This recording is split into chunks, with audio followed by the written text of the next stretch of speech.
Are you ready to grind? It's Sports 56 Grind Time with Peter Edmiston and Anthony Sane. Now, here's Peter and Anthony.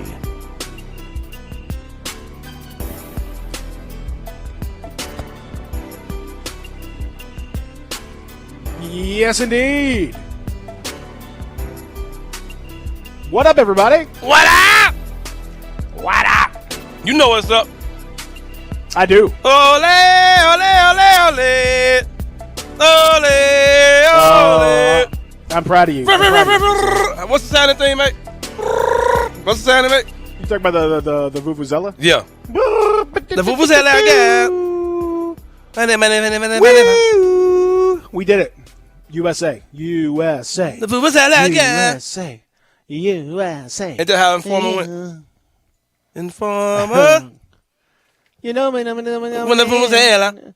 What? Did he say lick your boom boom down? Is that what he said? There you go. Like flies. Up, the mosquitoes are coming. Oh, welcome in, everybody. Yes, the United States going to Qatar for World Cup 2022 later on this year with a 2-0 loss to Costa Rica. Yeah, I was hoping it'd be a little. Man, talk about limping into the World Cup. That's okay. That's fine. The work was done. They did what they had to do. They're in. So they will. Tomorrow will be the drawing. They are in pot 2. So they will be mixed in match. We'll see. We'll see what happens. We'll see what kind of a group they get. But they are amongst the 32 to make it to the World Cup. It sounds sorry. It'll be awesome. Man. I ain't gonna lie. It sounds sorry. What do you mean? It's like if the Mavericks had a loss last night and the Grizzlies had a loss too. Well, yeah. No. Yeah. I mean, it's fine. It's fine. We would have won the division, man. But, it doesn't matter. Yeah, it doesn't literally matter. fell backwards into it. It doesn't matter. Just like you lose a bunch of games to get to the playoffs, and once you win, it's all about getting the playoffs. They did what they had to do to get there. So how long it wasn't an impressive game. I watched a little bit. I don't know. It totally depends on the draw. Totally depends on the draw. Is it okay to pull for another country when it comes to sports? Sure. As far as I'm concerned. Do I have to pull for the United States? I don't know, man. I mean, it's fine with me, but there's definitely some people that'll be offended by it. Because they've been sorry all my life, bro. I mean, let's just be real about it. No. That's not true. They've had some moments. They've made. I mean, but are you only following to win? Are you following to follow? Yes. Can they at least be kind of good? They are kind of good. They're gonna be all right. What's the best we ever finished? I mean, they made the semifinals like a long time. What? I think I remember that. A long time ago. You don't remember that because it was like 1930. Oh, I'm pretty sure you don't. Well, we sucked then. You don't remember that. What are we talking about? Stuff after 1930? No, they made the quarterfinals. I mean, it's hard, man. The World Cup is extremely difficult. It happens once every 4 years. Not if you're good. And do what? Not if you're good. It's not difficult at all. You just go out there and win. Oh no, it's difficult. Even like Italy, for example, the reigning European champions. One of the best teams, former World Cup winner, just a couple of World Cups ago, and they're not even in it. They didn't make it. But they won't even be there. So it's not easy to get there, no matter who you are. It's easier in some continents than others, but it's still not easy to get there. So they're not even. They won't even be there. Can I give a football shout out? Real fast? No. All right. I'm just kidding. You can. I'm trying to think of this guy's name. I want to give him a shout out. He's a big soccer fan. You have to give him a shout out. You have to know the person's name if you're going to give him a shout out. I can't do anonymous, vague I'm about to tell you. shout-outs. Hold on. His name is. I got his name. Anthony Anderson. He's the founder of Memphis Business Academy Charter School. He's a huge soccer fan, and he's really big about inner city kids playing soccer. Like, he's really big about it. Love it. And I really commend what he's doing over there. So you know what he's going to tell you about rooting for another country, right? He's going to tell you the nerve of you. Yeah. I must break you. Yeah, you can't. Yeah, I mean, you certainly can't do that. But like over there, I soccer is king over there. Like basketball, football, they're not. The soccer is king at that school. Like, he's really big about making soccer a big deal. Well, I mean, that's what it's all about. I'm coaching. I'm coaching both my kids in soccer this year, and we're getting after it. We're learning. We're growing. All that stuff. I'm just teaching some of the fundamentals. We're doing it's soccer's huge, man. It's huge. It's absolutely huge. Can Saint and I get drunk and be the drunk uncles on the sideline? Yeah, man. No. With vuvuzelas. Can we bring? Y'all are welcome to come on. Y'all are welcome to come on the sideline. I don't even need them. I'm just gonna be over there making that noise. Soccer moms looking They at be you. thinking I'm crazy. Gonna have to escort this gentleman out. He's making some crazy noises over here, acting wild. No, we're gonna talk about what's a really busy time here in the city of Memphis. Just the blessings continue to grow. It just continues to get crazier and crazier for the Grizzlies. Blessings maybe not growing so much for the Tigers.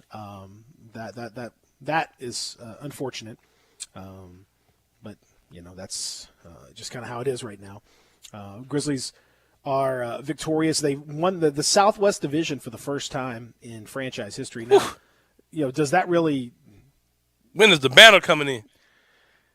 Are you gonna raise a banner for that? I mean, I hope not. You a hater, man. I hope not. Huh? You gotta celebrate small victories, bro. What are you talking about? Yeah, you gotta take the banner, Pete. Don't raise a banner. If you get a new arena, the only thing that goes from an old arena to a new arena are the banners. All the banners. You got to, Pete. But banners need to have I don't know. A little It more means something to us, man. It's all relative, bro. Divisions don't mean anything. You sound like the guy who's saying we shouldn't have put Tony Allen and Zebo name in the Raptors, bro. Number in the Raptors. Come on, man. It means something to us. That's for the Celtics, man. They meant something. What that banner means something, man. How many people even know what do the divisions even mean now? Nothing, absolutely. What do they even signify? NBA.com doesn't even talk about it. Like it's exactly. Not even, they don't even matter. They don't mean anything. Don't worry about it. Day one next year of the season, we're gonna raise the banner in the studio. We'll have some music. Gonna raise a banner for something that people don't even acknowledge anymore. People don't even acknowledge it exists anymore. We're going to raise the banner on that one. They can't take it away from 2022 season, we're raising that banner on this show, Pete. I mean, that's cool. That's cool that they did it. We beat Luka and them in something. That's true, but we about to end this season in the playoffs. I'm going in the playoffs. We getting them folks up out of here if we play them in the playoffs. They ain't going to make it out no way. First round bound team, man. I hope so. I hope you're right. Ooh, I want them to come out. Ooh, I want to put Dallas out. Man, get them out of here. Well, let's. So last night the Grizzlies did beat the Spurs 112-111. Game got a little tight down the stretch, but Grizzlies hung on even without Ja Morant. Although they did get Jaren Jackson Jr. And Brandon Clark back in the mix, so that was good news for the Grizzlies. And Tyus Jones continued to play spectacular, 25 points. For Tyus Jones, and he's just rock solid. You can't argue with what you're getting from him. He's absolutely tremendous. Solid shooting again. DeAnthony Melton continues to be absolutely insane in terms of his shot making ability. He's now it's 5 straight games where he's had 50% or better from three. I think making 4 or more threes. Like you just crazy stuff, insane levels of 3-point shooting for him. And Dylan Brooks, good stuff from Dylan again. It was a solid performance from the Grizzlies, who still in with a chance to sneak all the way up to the 59 win mark this year if they keep on winning. Keep on winning. And you said something the other day that I can't unsee in regards to Tyus Jones too. He literally is out there hunting the non-turnover. He's not going to make a play that could potentially be a turnover. Period. Yep. He's hunting them. That's it. He's like the opposite. He's like Bizarro, Rajon Rondo. He is. He's out there hunting the safe play. It's not. It's fine. It's fine for a backup point guard. It would just make me nervous to have him as your main point guard because, it's certain types of offenses, it's just not going to work because he's just not going to take that chance. And it's fine. That's his style. No problem. Which is also why I think that he knows that he's better suited to staying here next year. I don't think Tyus is going anywhere. I never really thought he would go somewhere. I don't know, man. The price tag is going up. That's the only thing. He's what he's showing now, as a starting point guard. He's showing that he's capable of leading a team and all that. That's that's pretty big. I can't envision. He's young. I mean, he's not old. He's in mid-20s, 25, 26.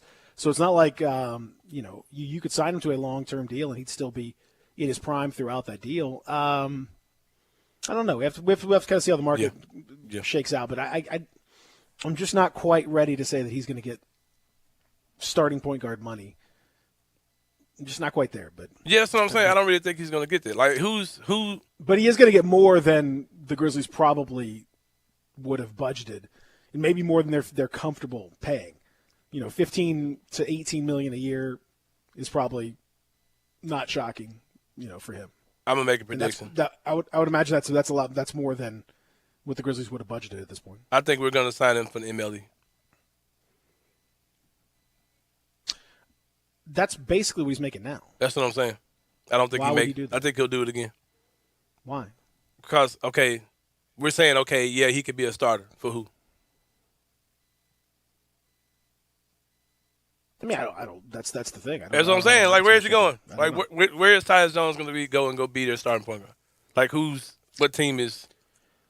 Yeah, I think he's going to make. And I don't think anybody's going to pay him as a bench player crazy money. Yeah, I think he's going to make significantly more than that, though. What's he making now? Like 10?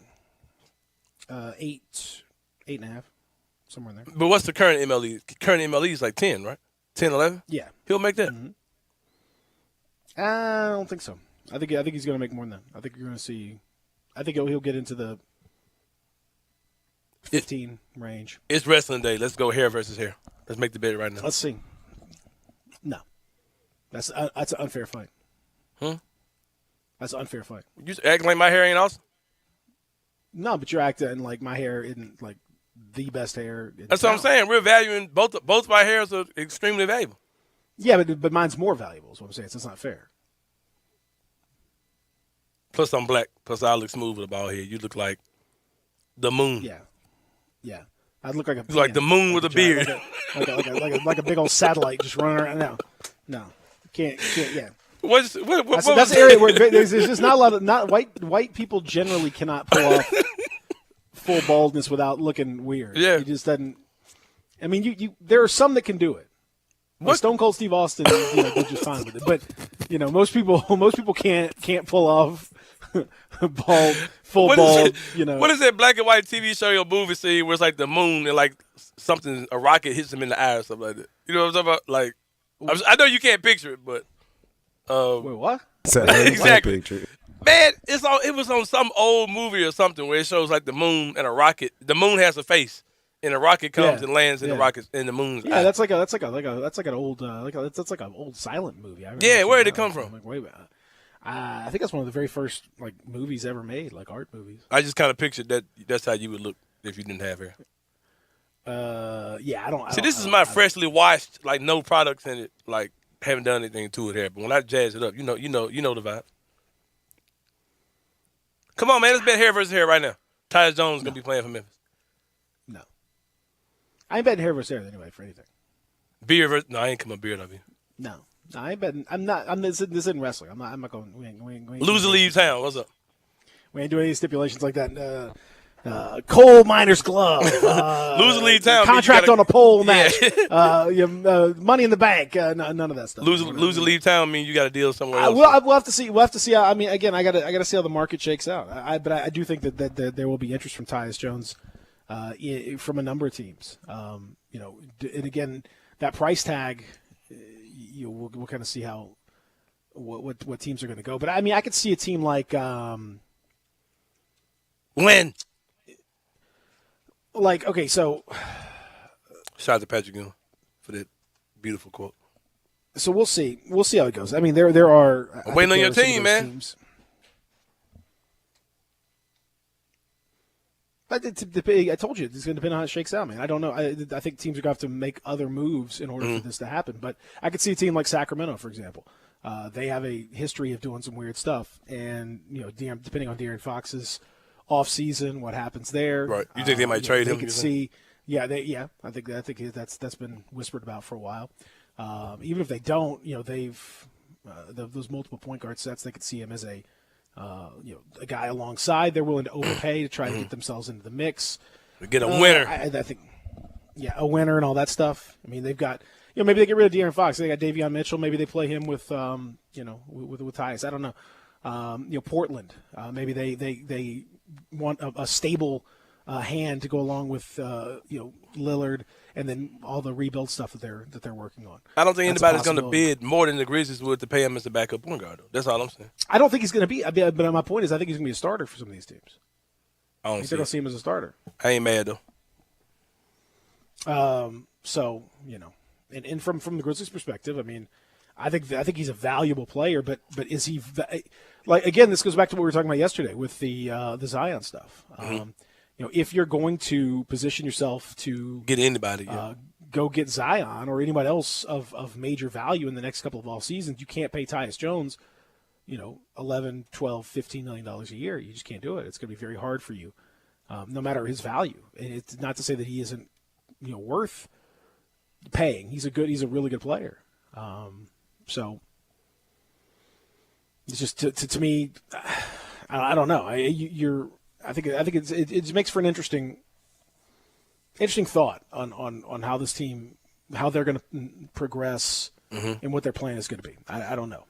I think it's really them again. Him and Kyle Anderson both. I mean, you could make strong cases to bring both of them back. No, you can't. But I can't make a strong case to bring Kyle Anderson back. I'm sorry. You can.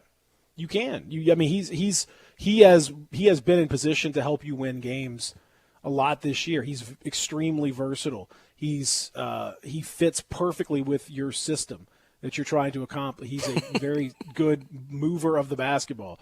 He plays really good defense. I mean, all those things that you want, he's got. He's fit in really well. So you could make a case that run it all back means bring him back too. I'm not saying they will, but I'm just saying that you could make that case for sure. Same thing with Tyus. So that's a really fascinating thing. We're going to talk about this offseason as well because, while there's still plenty of meat on the bone of the season itself, you have in the offseason a lot of discussion. And it's kind of funny how we were talking about yesterday, and then Brian Windhurst of ESPN wrote about Robert Pera and his money today. So you can get tomorrow's news today. These guys got to stop listening to our show and making national news. I mean, it's 2 days in a row, man. I know. Like, what do they think they're being slick about it or what? Because they think they slick. I mean, like I'm only talking about, Zion's going to the Grizzlies. Then Jalen Rose, I'm telling you, I got a source. Yeah, man, you been listening to me. I know. And then I'm talking about Robert Pera. Yeah, yesterday. A ton of money and yep. And then look, here comes the story. Hey, by the way, Robert Pera's got a lot of money. Yeah, we know. Is that a good Brian Windhurst? Yeah, it's more like Robert Pera's got a lot of money. He's not afraid to use it, if you know what I mean. Eli texted me. Eli Savoy of Sports 56 Mornings texting me that he'll take the hair bet on Tyus Jones. Well, again, now that's really an unfair bet there. Yeah. You're What can I bet Eli with for real? That hardly even counts. Now, ask him if he could put maybe he'll bet for his colleague Greg Gaston and put Greg's hair on the line. Yeah, Greg can't work out for a year. Not doing that. No, put Greg's hair on the line. If there's one person on the station who would hate to have his head shaved, be Gaston. The most of all, it would be Greg Gaston. Yeah. Any of us, I would definitely not like it. I'm sure Brett wouldn't like it. I'm sure Gabe wouldn't like it. I'm sure you wouldn't like it. Wolo. But I think Gaston would be kicking and screaming it would be like a war crime on him if that were to happen. I think. No, I don't care. I don't care who won it. I'm not doing it. I'm not doing it. No, I'm not doing it. I'm not doing it. You can't make me. No. I guarantee you, he would. It wouldn't happen. Yeah. It wouldn't happen. I don't care what you agreed to. It just wouldn't. No, it would not happen. Another thing too we talked about yesterday is this Spurs team, man. It's insanely annoying. Like, why don't they go away? Like, why can't y'all just go away, San Antonio? They can't quite decide at this point. What they are. They've got. I like them. They've got some. I like them. Though. They've got some. They've got some good players. I mean, they're.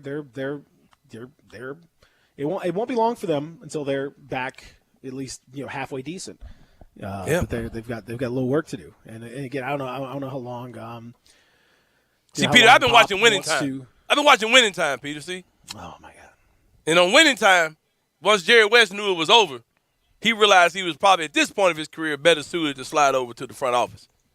So I can see Pop still being that mastermind, kind of hanging around practice, Yeah, Unlock yeah. these Well, doors. I mean, we just see it with Bruce Arians in the NFL, the Bucs coach, who yesterday surprisingly decided to hang it up and to go up into a management role. So that's where Pop came from. Pop was in management before he was coach. He slid down from there.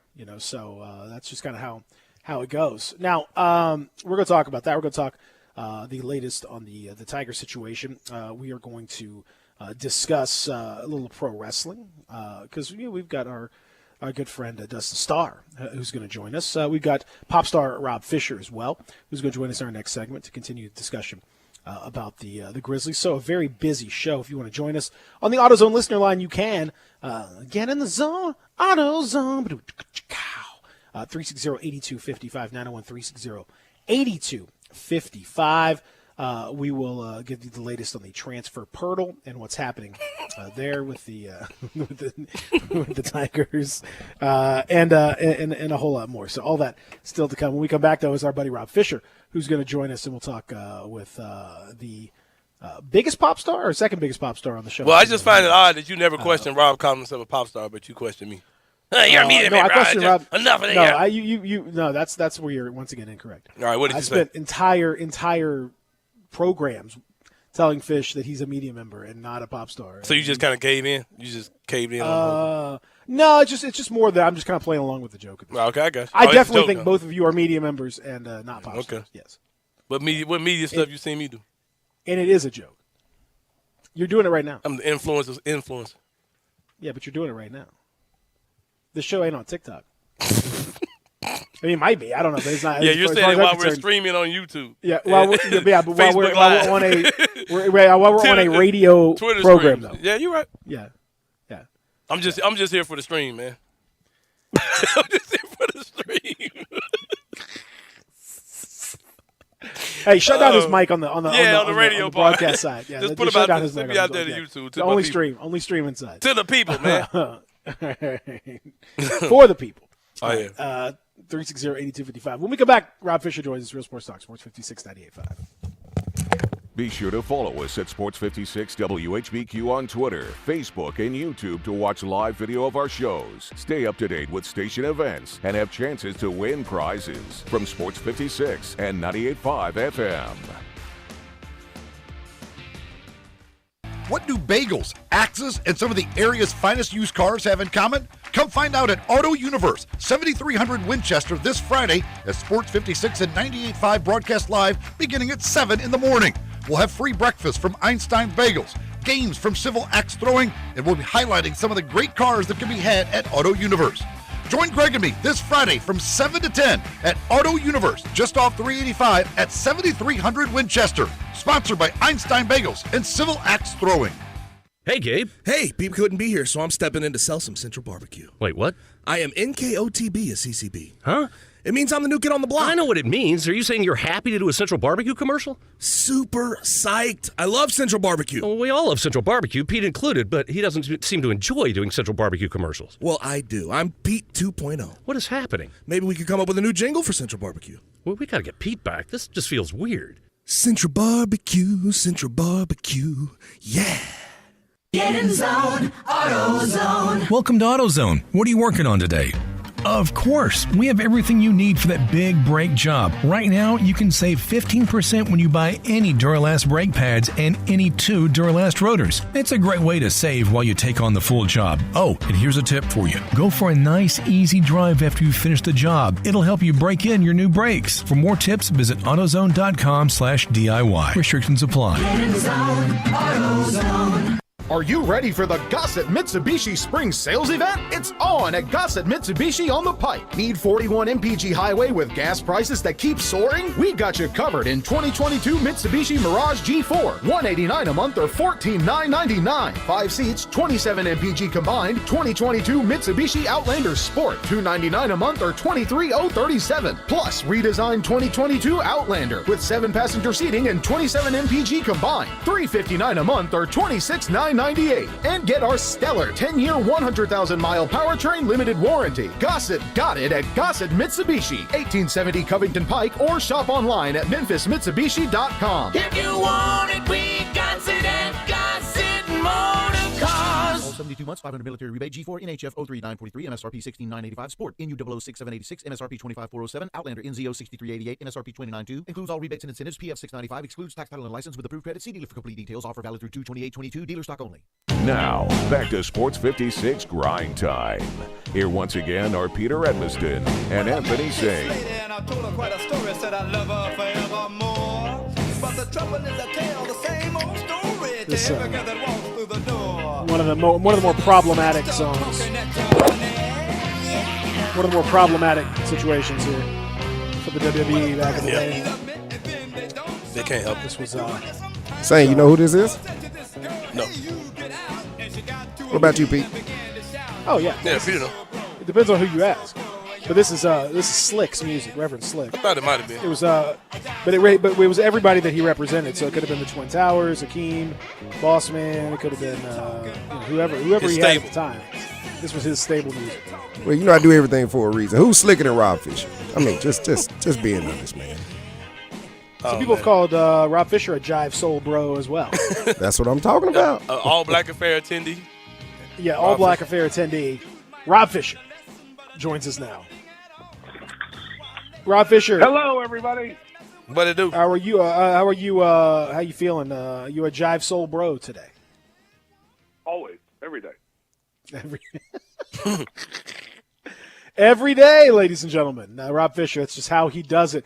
Did you see last night, before we get into the Grizzlies and all that stuff, did you see the video of Nuggets analyst Scott Hastings talking to JaMychal Green in the warm-ups? Did you see that? No, this might be a technique. You need to check the video out.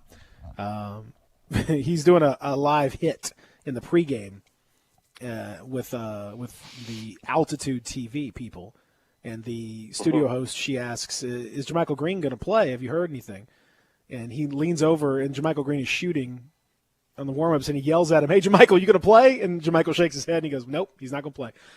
So that was on live TV. Yeah, so you might want to just put right that put that in the mix, Fish. Just hey, Ja, you gonna play tonight? No, okay, no, he's not gonna play. No, okay, no, he's out. He's out. Yeah, I'm not. It's so beautiful in its simplicity. I've never seen. Source says I've never seen anything quite like that. Just will not be just playing. ask people questions. Yeah. There you go. Breaking news, folks. He's not gonna. Yeah, it sounds like a new way to do things. I like it. I know, it's very nice. So we were talking about this. Exactly, go right to this. I mean, yeah, who would know better? So we talked about this in the last segment. The Grizzlies winners last night, 6 straight now.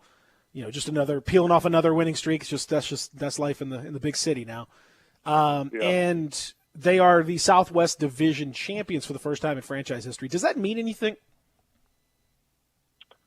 Yeah, I mean, I think it's just another.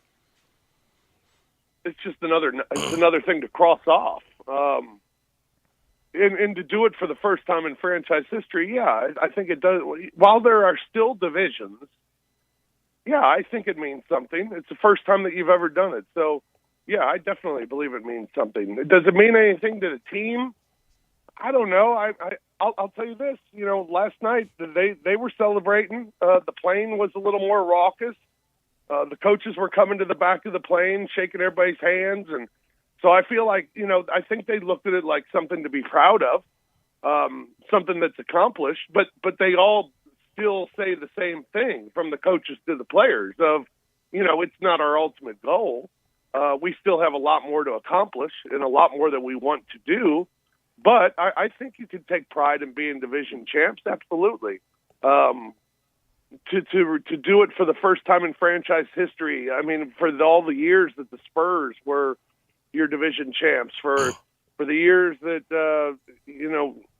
Dallas was division champs. I mean, to do that, because when you're division champs, you pretty much have a playoff spot. I mean, you're set somewhere. So that was my goal before the season, was for this team to win the division.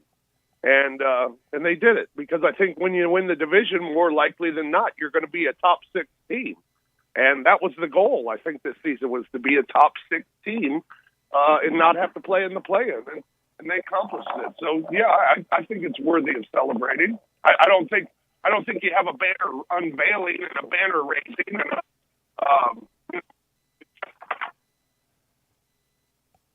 And Oh man, pop star down. Well, but I think it's something you should celebrate for sure. Rob, we don't know what you said just then, but we're sure it was profound. It was profound. I said you don't flaunt it, but you celebrate it. Yeah, for sure. Okay. There you go. Would you rather be second place in the division? Would you rather that happen, Peter? Because Peter was like just crapping on like, who cares? It doesn't even exist. I mean, what are we dividing? It's just a bunch of nonsense. No, it's fine. It's fine to do. I'm happy that you. I mean, winning is better than losing anything, but it also, the NBA barely acknowledges divisions. They don't even really matter anymore. So it doesn't exactly. Derek, we are the champions ready by Queen. Yeah, I mean it's. I don't have time for this negativity today. What matters is what's coming next. Rob Fisher. Let me say this: it is different. It's a different sport. I mean, we could open up the phone lines right now, take the first two people, and try to go down the divisions and who's in what divisions, and I think people would have trouble with it. I think I'd have trouble with it if you started asking me about who's in what division. But the bottom line is they do exist. So I think it is something to celebrate. They don't mean as much as they mean in baseball. They don't mean as much as they do in football. But I think it's just a nice notch on what this season has been. Rob, so we were. Go ahead. Yeah, Rob, what? Me and my friends were talking about this the other day. My buddies in Grizz fandom or whatever. Have we really wrapped our heads around what sometimes even feels the probable award of Jaren Jackson Jr. being Defensive Player of the Year? Like what that would mean? Like you're talking, he would be the youngest ever to win Defensive Player of the Year, and that's the type of thing that would just kind of really cement a floor of what his legacy would be as a player, regardless of what happens from here on. Have we as a fan base, with all the stuff that's been going on, have we really wrapped our minds around what that would look like? No, I don't think we have, only because I think the reason why we haven't is it feels like Ja's the only one voting for him. I know, right? I mean, every time you see the rankings and things like that, he's not in the top two. When you see people talking about who they're going to vote for, it doesn't feel like Jaren's name is brought up.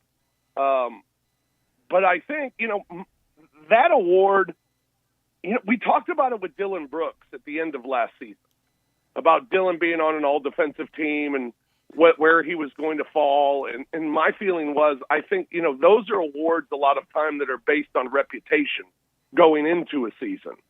And then you just kind of slide amongst the players of where you're going to end up. But I think you earn a reputation and you put yourself on the list for the following year. And I think that's what Jaren's doing. Jaren is putting himself solely on the list for next year for Defensive Player of the Year. He'll be on people's radar to start the season. And I think you expect his trajectory of his career to continue to go forward. So I think starting next year, he's on that radar. He's one of the guys that'll be talked about when the season begins. And if he can have a full season like he's done this year defensively, I think it would garner a lot more attention than maybe it is right now. So that's such a reputation award that I think he just joined the party a little late. That's the problem. But it's been remarkable what he's done. I think we've seen, the transformation of what we think Jaren Jackson's future is with this team and his impact on this team. We always thought it was a 20 to 25 point guy night in and night out. And now it's the impact he's making on the defensive side of the floor might even be greater than what he's doing on the offensive end of the floor. And that's not to diminish his game, but it's looking what everybody else is doing offensively with the team. But his impact defensively and his impact of just being available on the floor is so huge that I think it'll be noticed more next year.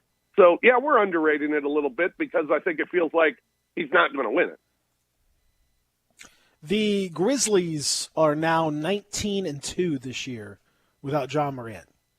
Pretty insane number. 19-2. I don't care how you slice it, dice it, whatever. That is a record above 900 winning percentage. It's about a 909 winning percentage, which is sounds like a record. Absurd. Yeah, that's like a 74, 75 win season. Kind of stupid. Why? How? Well, I think it's why the reason the Grizzlies are number 2 in the league, because our others are better than your others.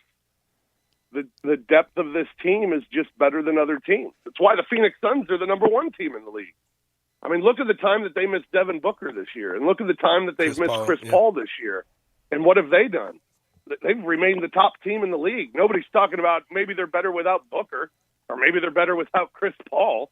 I mean, it's just their others have stepped up and have done the job and are capable of doing the job when those stars have been out of the lineup. I think it's the reason why these are the top 2 teams in the league. You've got to have depth, and the Grizzlies have been able, better than most teams, with the exception of Phoenix, to go through a season where they've had significant injuries, where with Dylan Brooks being gone as much as he's been gone. I mean, let's forget, everybody keeps putting a stat out about who the Grizzlies have beaten in those 19 games and who those teams have been missing. Well, the Grizzlies were without Ja, obviously, but they were also in a lot of those games without Dylan Brooks. I mean, that's 2 of your 5 starters that are down in that period, and the Grizzlies were able to win. Why? Because the Grizzlies' others are better than your others.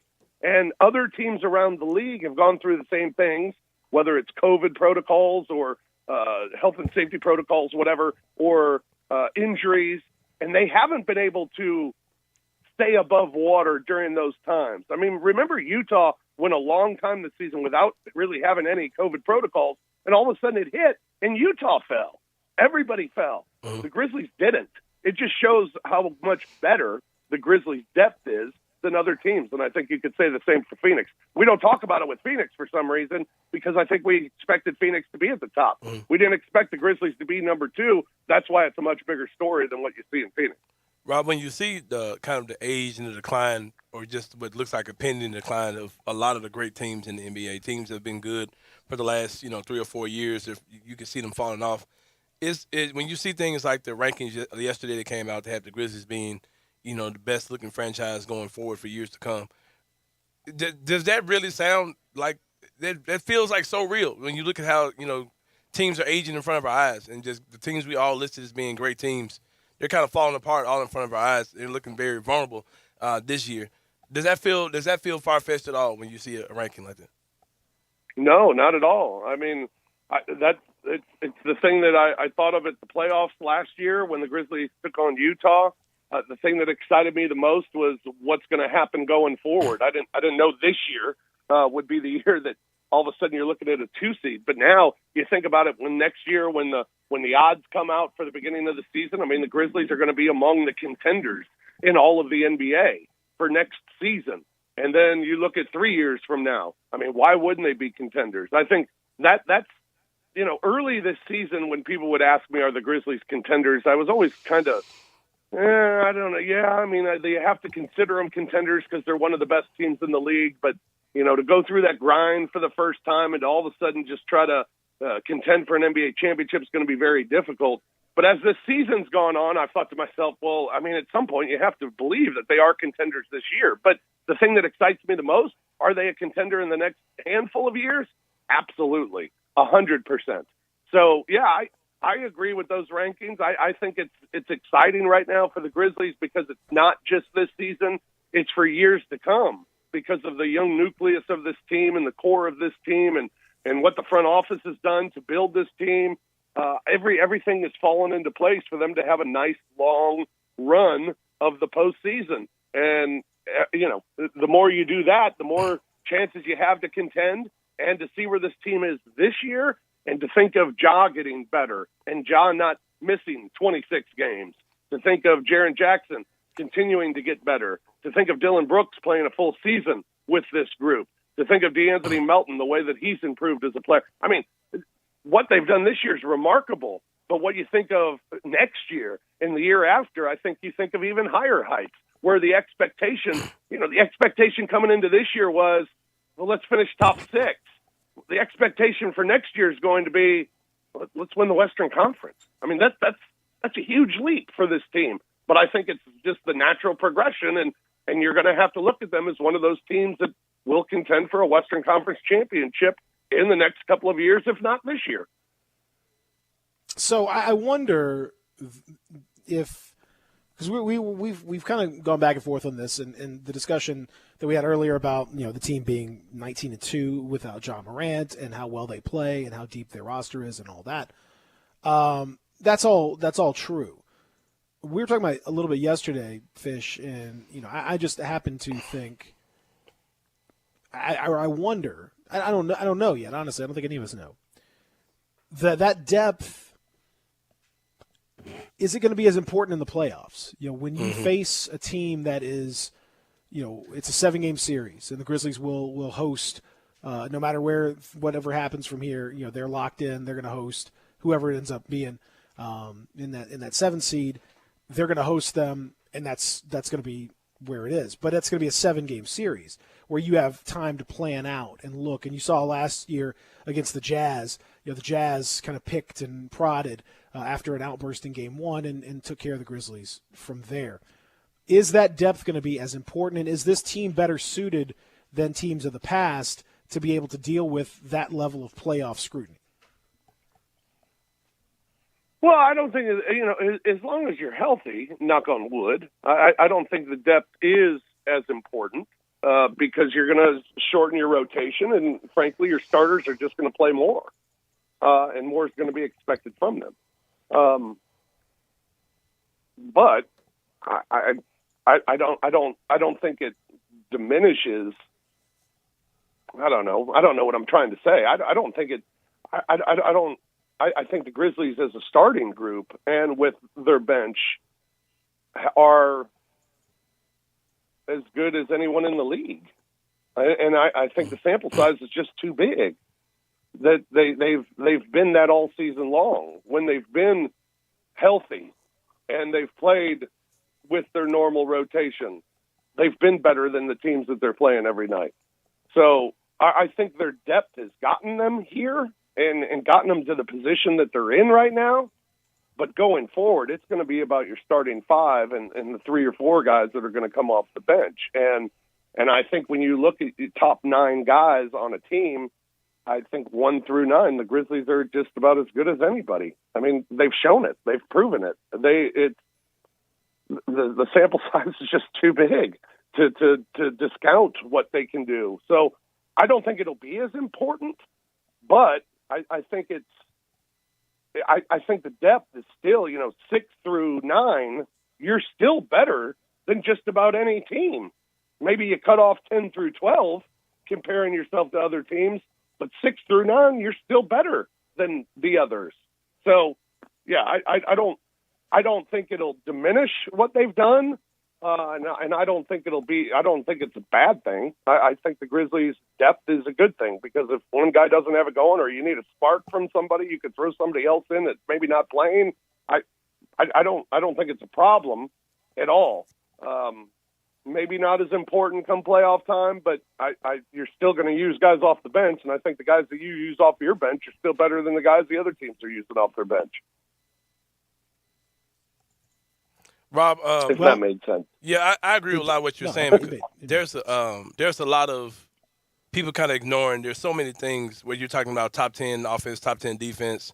There's so many things that you look at as a checklist of a championship level team that the Grizzlies clearly check off. But yeah, we as fans and then just total skeptics, people who are skeptics of what they're doing, is just a lot of people discounting. They're checking off every box of a team that's going to be successful. You know what I mean? And me and Peter had this discussion the other day. I think the days of what we call playoff basketball, I think the game has changed so much that what we call playoff basketball might not even be a thing anymore. You know what I mean? I think a big part of what we call playoff basketball came from coaches making the decisions. I know a lot of it is defensive too, but sometimes coaches have decided, okay, we're going to slow the ball down. I think teams are kind of getting away from what they do in the regular season. Like I said, these guys are older. They've got all these guys on this team this year.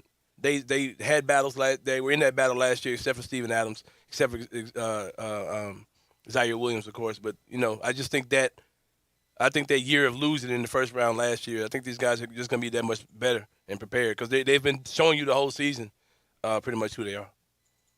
Well, and I think the main guy who's going to be ready for the postseason is the head of the snake. I mean, John Morant came out and, he told Kenny Smith that at All-Star Weekend, and I think we've seen it from the team's play this year, how important regular season games are, how important a Tuesday night in February against Milwaukee is, how important each night is to take the court and to put yourself into position where the Grizzlies are now. I think that playoff experience was huge for this team going forward. And the way that they performed in the postseason last year, as a team that was a little undermanned and a team that, it was their first experience.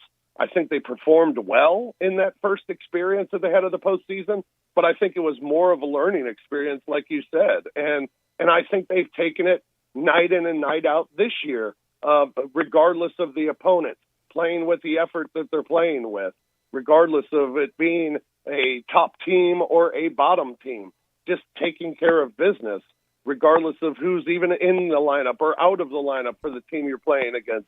They've had that same mindset night in and night out that maybe you didn't have a year ago. I mean, you go through lulls in a regular season because it's just long. It's human nature for you to have lulls throughout the course of a regular season. This team hasn't done it. I mean, you look at their record by month. Since December, they haven't had a month where they've lost more than 4 games in a month. Yep. Since December. That's absurd. So I think it was a huge learning experience for them.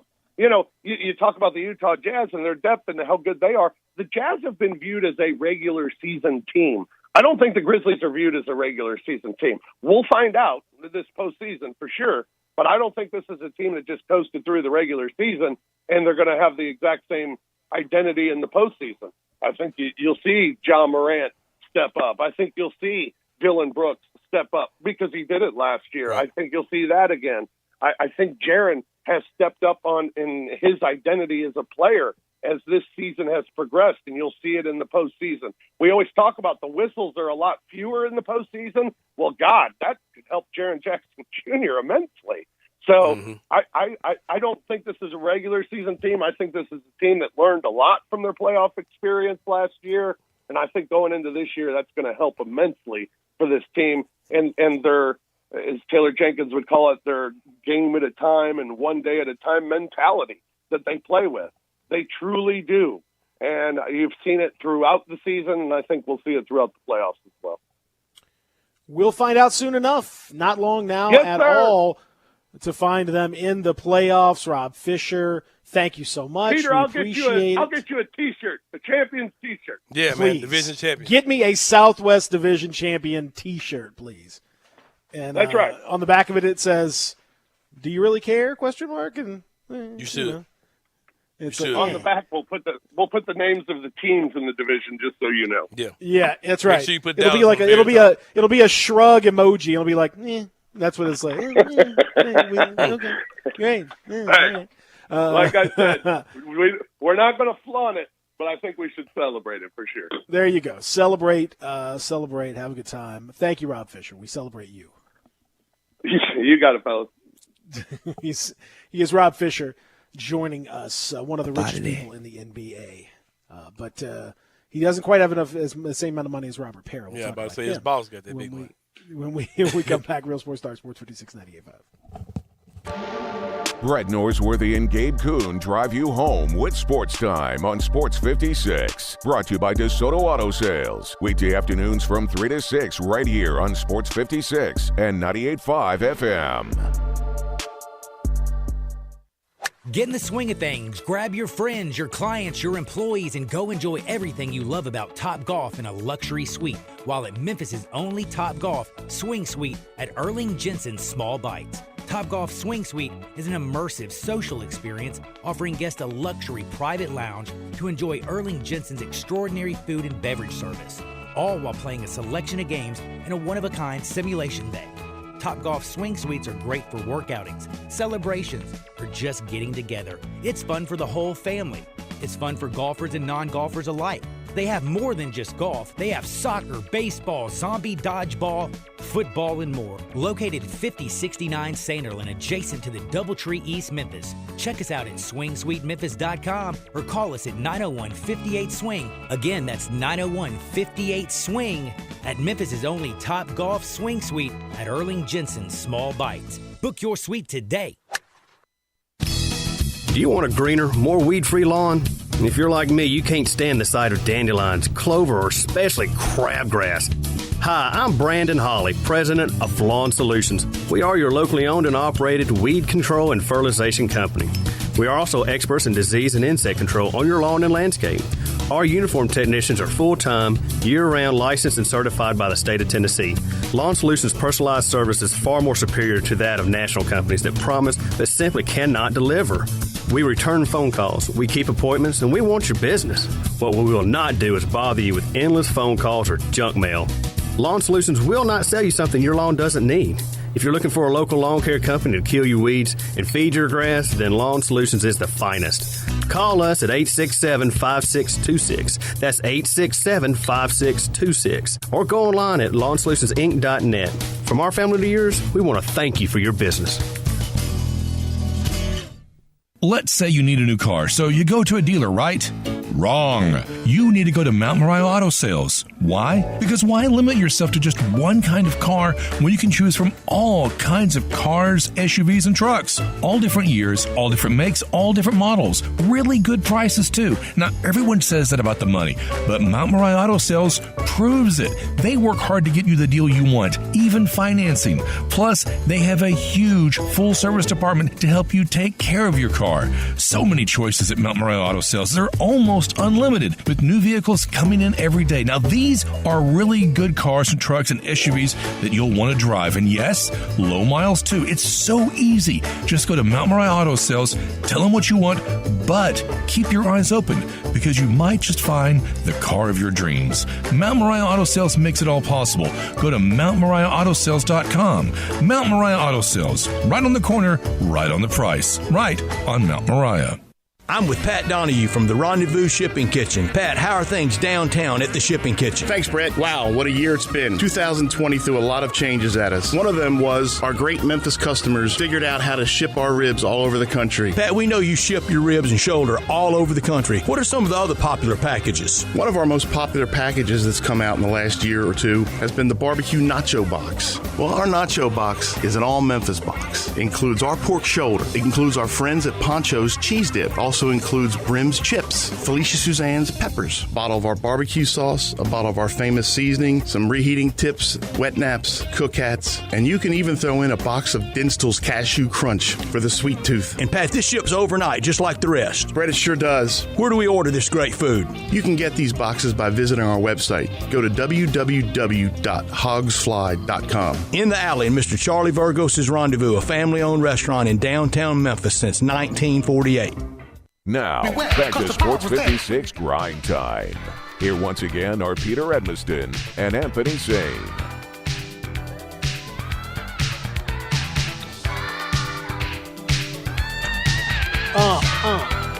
So we're going to talk to Dustin Stark coming up about WrestleMania weekend coming up this weekend. But before we do that, we got to talk about Robert Pera in echoing what we talked about yesterday. Brian Windhurst, who listened to the show apparently yesterday and decided he wanted to write about it. Good for him. It was a very topical thing, just like we'd figured out before he did. Robert Pera is now the third wealthiest owner in the NBA. Now think about that. When he bought the Grizzlies from Michael Heisley back in 2012, 10 years ago, it was about a $370 million transaction. And it was, and he had to get some help from some local folks, and it kind of cobbled the money together with a bunch of different people, and he was dealing with some internal stuff with Ubiquity as that his company was trying to grow. It was a tricky time for him, and a lot of people criticized him within the tech world for taking his eye off his company in order to buy the Grizzlies, and he made a few mistakes and all that stuff, but in the intervening years, he's now, the company has been absolutely phenomenal. His net worth is over $16 billion now as of today. And, that puts him in a rare company. Again, other than, Steve Ballmer, who's far and away the wealthiest owner in the NBA by a mile. He's in the $100 billion mark because of Microsoft and his involvement there. Other than that, Para is right up there with everybody else. So, your Dan Gilberts and all that stuff. And most of the other owners are kind of they've done some, hedge fund stuff and private equity stuff, and the money is not quite as it's there, but they're not as liquid. You have the Tillman Fertittas, who's pretty leveraged in the restaurant industry, which has not gone all that well. Mickey Arison in the cruise industry, that's not necessarily gone all that well. A lot of these owners have had businesses and industries that are not necessarily doing great. And so, the Grizzlies actually are in a really uniquely good position, and a rare one, in that they are a small market team, one of the smallest markets in the NBA, and yet because of the national and international attention that they've got, and because of the owner who's independently, internationally very wealthy, they're in great shape. Like they can spend like a big boy if they want to. If they want to go into luxury tax, he should have no trouble doing that from a financial standpoint. I'm just wondering, Peter, how some of these teams are going to make payroll when your boss is that broke. Like, I'm just being real, man. Like, I know. I just feel bad for him, man. Like, I know. You saw Winning Time, man. You saw how it's done. Come on, man. I don't know you can do all that stuff in 2000. Come on, man. You see how it's done. Your mama be the accountant. Yeah, I don't know. Yeah, because the Laker girls concept already exists. You know what I mean? It's not much more you can put in the arena to generate. Put everything in Pete's name, and we do it, baby. Yeah. Jeannie Bean. Get Jeannie Bean. Jeannie Bean broke as hell, though. Yeah, I mean, $500 million? Yeah. Y'all payroll $100-something million? Yeah. Hey, you barely make it pay. Hey, you robbing Peter to pay Paul over there, Jeannie. You ain't learned nothing from your daddy? Just sad. Hey, man. At this point. Get your money up. All y'all, get your money up. If not, just sell us your players. All right. We'll buy some of y'all contracts off of y'all. Like that's right. Like Red Auerbach was doing. Winning Time has just messed up my whole view of everything. Hang on, lie to you.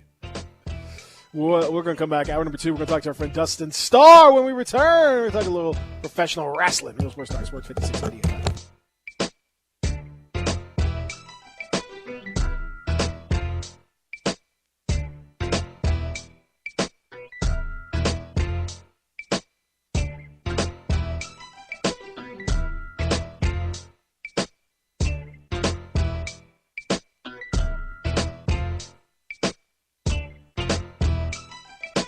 What's happening Mid-South? Are you ready for a new ride from Gossett Kia on the Pike? We got it covered. Take your pick, 2022 Kia Soul LX or 2022 Kia Forte LSX. We got it at $199 for 36-month lease, $27.99 due at signing. And let your adventure begin in 2022 Kia Sorento LX. $299 for 36-month lease and $39.99 due at signing. Plus Kia's 10-year, 100,000-mile powertrain limited warranty. You got to make your move today to Gossett Kia on the Pike. Come see Bobby J. He'd love to put you in a new Kia today. That's Gossett Kia, 1900 Covington Pike, or shop 24/7 at KiaCovingtonPike.com. If you want it, we got it at Gossett Motor Cars. All 36-month leases, $650 acquisition fee, $30,000 per year, 20 cents excess mileage. Sold in 7/18/2252. MSRP $20,960. Forte NE $461,574. MSRP $20,770. Sorento $899,0199. MSRP $32,120. Includes all rebates and incentives. $695 PF. Must finance through Kia. Excludes tax title and license. See dealer for complete details. Offer valid through 4/4/2022 with approved credit. Dealer stock only. Hey, Gabe. Hey, Beep couldn't be here, so I'm stepping in to sell some Central Barbecue. Wait, what? I am NKOTB at CCB. Huh? It means I'm the new kid on the block. I know what it means. Are you saying you're happy to do a Central Barbecue commercial? Super psyched. I love Central Barbecue. Well, we all love Central Barbecue, Pete included, but he doesn't seem to enjoy doing Central Barbecue commercials. Well, I do. I'm Pete 2.0. What is happening? Maybe we could come up with a new jingle for Central Barbecue. Well, we got to get Pete back. This just feels weird. Central Barbecue, Central Barbecue, yeah. If you need glass replaced, there's only one name you need to know. Binswanger Glass, the largest full-service glass company in the U.S. They've been an industry leader for over 145 years. For all your residential, commercial, or auto glass needs, Binswanger Glass is the name you need to know. 24-hour emergency service for all commercial customers, plus a nationwide warranty on all professionally installed glass. Visit Binswanger Glass in Midtown at 340 South Hollywood across from the Liberty Bowl. Visit binswingerglass.com. Binswanger Glass. Is your bank standing in the way of you and your sportsbook? Try Action 24/7. We're cutting out the middleman. Deposit or withdrawal in cash. No more bank delays or failures. Action 24/7 has more than 100 partners in Tennessee for cash deposits and withdrawals. Visit action247.com for a location. Cash deposits and withdrawals from your Tennessee sportsbook. Action247.com. You got action. Must be 21 or older and in Tennessee. For problem gambling support, call 800-889-9789. Hi, my name is Takia, and a little thing that I love about the Smokehouse Barbecue Bacon Sandwich is when I take a bite, it's the perfect blend from the bacon to the cheese. It's perfection. Hey, I'm Katora, and a little thing I love about the Chick-fil-A mac and cheese is it kind of melts in your mouth, so you know it's creamy, cheesy, and delicious. This gooey mac makes me cheese every time. Order dinner delivered on the Chick-fil-A app today. Delivery fee and other restrictions apply. Real guests paid for their testimonials. Nothing beats March Madness. The pure sound of a swish, the rattle of a slam dunk, the fans on their feet for the big moments. And the action just keeps getting better until a national champion is crowned. Hear all the action with Westwood One's exclusive coverage of this year's NCAA tournament, right here. Tournament action on Sports 56 is brought to you by A1 Towing, Slow Down Memphis, Rural Smith Realtor, and Civil Axe Throwing. We are Sports 56 WHBQ Memphis and W253DF Memphis, Flynn Broadcasting Stations. Now, back to Sports 56 Grind Time. Here once again are Peter Edmiston and Anthony Sane.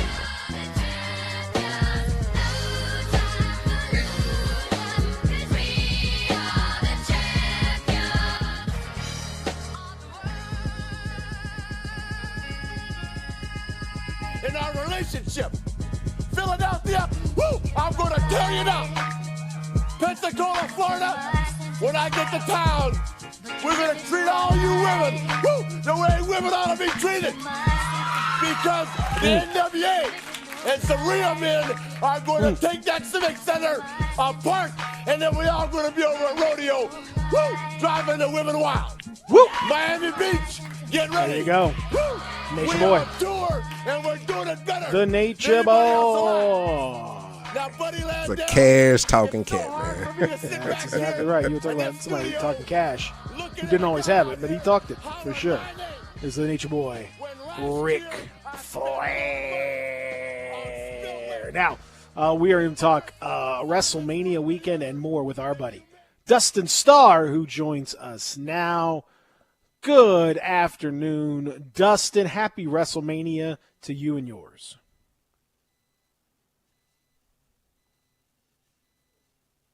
Oh, no.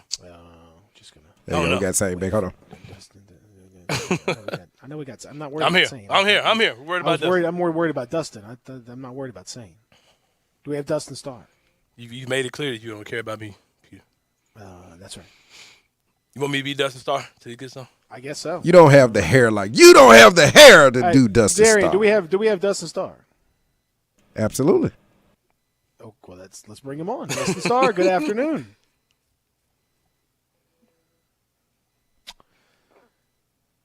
Hello, Dustin Starr. There he is. There we go. Okay. All right. I am here.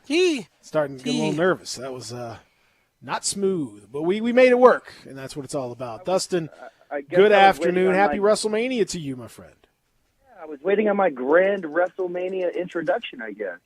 You got to hit the music. Right. You got to have Justin Roberts is my favorite ring announcer, so you got to have him do the, like he does the John Moxley. You got to do the Dustin Starr. Yeah, something cool like that because it's WrestleMania weekend, baby. All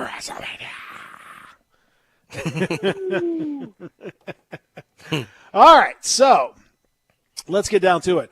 Well, I guess before we talk about that, we can mention briefly the official retirement of Triple H from in-ring competition. He had a heart situation last September in which his heart stopped, had to be restarted, and he said that was pretty much it. And I think that we all sort of knew that was kind of where he was anyway, but he made it official this week, and a lot of the plaudits have been coming in. And a guy that obviously, he benefited a lot from his involvement and his connections with the McMahon family, no doubt about it. But a guy who also pulled himself up and was a master a political worker and a very good, at times great in-ring worker. Absolutely, one of the very best. Yeah, I think we, as wrestling fans, we kind of hold out hope for those returns or those dream matches, like especially with WrestleMania coming up this weekend and Cody Rhodes allegedly, maybe, perhaps going to appear at WrestleMania. You kind of want that dream match after smashing the throne, with the sledgehammer and all that kind of stuff. Maybe we'd get Cody versus Triple H with Stephanie and Brandy in the corners and have a big moment. But, yeah, that kind of put an end to that. Or dream match. So what a way for Triple H, the cerebral assassin, to go out. He is one of the greatest, but for him to go on to Stephen A. Smith's show, to me, that's a huge deal for professional wrestling, for him to be able to use that as a platform to officially announce that he's wrestled his last match. It's sad. He's one of my favorites. Super Grizz, if you watch Super Grizz at FedEx Forum at the home games, all of his mannerisms, Triple H. If you guys have ever noticed that or not, but some of the best matches that we've ever seen were had Triple H on it. So, yeah, we could say all the stuff about the McMahon family or whatnot, but man, his in-ring work spoke for itself. So it was sad to see we all thought that, like you said, Peter, but for him to officially say that he's wrestled his last match, it was sad. No comment, Dustin. Well, you don't like him? No. But because of his injury, I'll send my regards to him. There's a lot of people that don't like Triple H, but I thought that his matches with Mick Foley were great. He had he had a lot of really, really good stuff. So I don't know if it's, are you talking like behind the scenes type of stuff that I might not know about? Oh, he was good in the ring, and of course he got pops whenever he came out, especially whenever he took a break and came back. But yeah, oh man, it's this version of him I really don't care for. Like, sit down. Like, I'm glad he's sitting down. It's kind of like Goldberg, probably. You probably feel the same way about Goldberg. Mm-hmm. Yeah. But no, it's like the fact that Triple H, he controls the pen. You know what I mean? Like he's. Oh, I got you. Okay, yeah. Okay. Yeah. Yeah. Well, he did pretty good even before that. But yeah, that's totally fair. Mm-hmm. But I think he's one of the best of all time. I don't know if he's on the Mount Rushmore, but he's not. He was.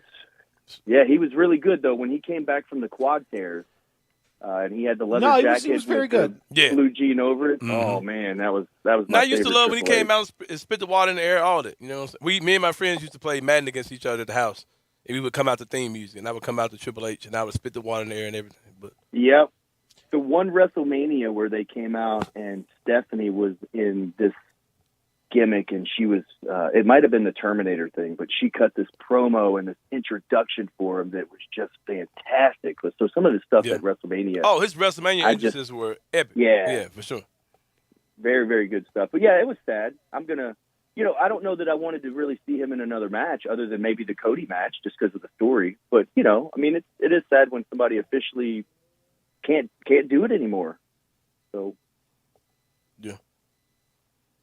Well, it is the legacy is definitely going to be there as far as his, in ring, out of ring, obviously, and complicated because of the political side of it as well. Hall of Famer though. Oh yeah, for multiple sure. times, yeah, for sure. Yeah. Absolutely. And of course, we've got in the the Steiners now going into the Hall of Fame, and that's an easy one too. For what I want to see that speech. Scott Steiner's Hall of Fame speech. Yes, sir. So those things are scripted, They're scripted, but a guy like Scott Steiner, you don't have to. He's read going to the jump off of it. Yeah, he'll pop off. You don't have to read that script. for Yeah. for sure, and you probably shouldn't. All right, so let's also go up and down the card a little bit too, because it is with it being a 2-day event, you have a whole bunch, and I don't know if you're going there, Dustin. If you're going there and you get tickets for each night, I mean, I get why you're WWE. This is a way to make even more gate and all that. But man, if you're a fan, you're going to go to both of these things and then go to the Raw the next day after WrestleMania, which has become kind of a huge tone setter for the next year of WWE. That's last I checked. I'm not even sure that's sold out yet. I think people are like, this is an exhausting schedule for the fans. Never mind the workers. Like it's hard to get pumped. We saw it at the AEW pay-per-view last month, where it's like an amazing pay-per-view, but like by the end of a long show, fans are just beat. This is an even longer show. Yeah, and it's 2. And it's 2 tickets. It's more hotels. It's more days out on the road. And I'm just thinking for like families like my family, for instance, now there are 5 of us. So, it's everything's times 2. So crazy. That might put me out of the ball game as far as me going to the live event. But as far as watching WrestleMania, I might not be able to watch it all live just because of basketball games and such. But I will watch both days of WrestleMania on Peacock. Of course, we have the watch party at Dave & Buster's, so you guys can watch it for free. But, yeah, when we do our live TV tapings at the Wrestle Center, we tape 3 television shows. So that's 3 one-hour TV shows. But we do it in 2 to 2 hours and 15 minutes because the fans don't want to sit there that long. Now, WrestleMania is different. It's a whole different ballgame. It's the Super Bowl of professional wrestling or sports entertainment. But I wonder how everybody else feels about it. So I guess we'll see in the crowd and ticket sales and all that kind of stuff. But I'm like you, Peter, man. That takes me out of the game, as far as like it's a challenge going live. Man. Unless I'm going for work, it takes me out of the game as far as going as a family, for going and enjoying the event as a family. But Dustin, exactly. Go ahead. Dustin, I typically don't like anything that goes into any type of racial stereotypes or whatever when it comes down to wrestling. Oh, but I've had a change of heart. And the timing of it, Monday night, going into WrestleMania, the day after the Will Smith thing, black women in their hair is where I'm going, Dustin Starr.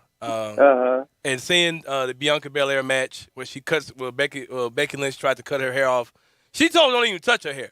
And when she tried to cut her hair off and she ended up cutting Becky's hair off, I love it, Dustin. I know I say leave the stereotypes alone, but man, hey, in this particular case, it was great when I saw it, and I'm super hyped for that. That's the main event of Saturday night, right? Becky versus Bianca. I believe so. Yeah. And a lot of people hated WWE for that 60-second or whatever probably less than 60 seconds. The squash match, yeah. Mm-hmm. The big squash match, and I think I told you guys back then, I think we're going to see it at WrestleMania. Yep, you did say that. We are, and if we do not have a Bianca Belair victory with pyro, fireworks, and everything else, then WWE is missing the boat. So I promise you that's exactly what we're going to see. And Becky Lynch has done a great job. She is one of the most popular, if not the most popular, women's wrestler in the entire world. But they are booing her because she's helping get Bianca over. It's really, really good. Mm-hmm. Good stuff by both of them. Do you think that, do you think they made a mistake with Becky Lynch turning her heel? Because it seemed like that was a waste of momentum to have her come in and whatever they were doing with this superstar, box office Becky, whatever they're doing. Like, I couldn't get with any of it. Yeah, I think so. I mean, they would have obviously sold more merchandise if she was a big baby face. Mm-hmm. But then also just the opportunity to hotshot that angle with Bianca and knowing that, and I'm assuming that they knew when they did that they would have this rematch at WrestleMania. So, just knowing where they're going and the whole thing's about emotion. So we get mad at first. Oh, man, how could they do that to her? Then you see the payoff at WrestleMania. A squash. Yeah, and then you see the build for all these months, and then that's when you get your WrestleMania moment. So if it doesn't happen, I'll be super surprised. Another thing, and I'm sure you guys will get to it, but like Rhodes, I think it's wide open now, especially with what Vince said on Monday Night Raw. So Cody Rhodes, WrestleMania. It would be interesting to see the level of reaction that gets. And is it going to be man, major? I mean, yeah, it could be. I mean, again, it's got to be. You would think Seth Rollins and Cody Rhodes is going to be a thing. It would just make perfect sense. And I would imagine that he's probably going to give him the rub right there. And that would be.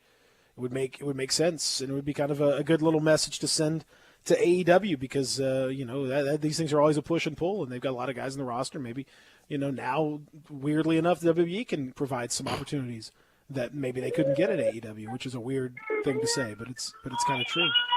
Is that look at the little youngster, very excited about AEW too. He's excited about tonight. We're going to Baby Shark Live.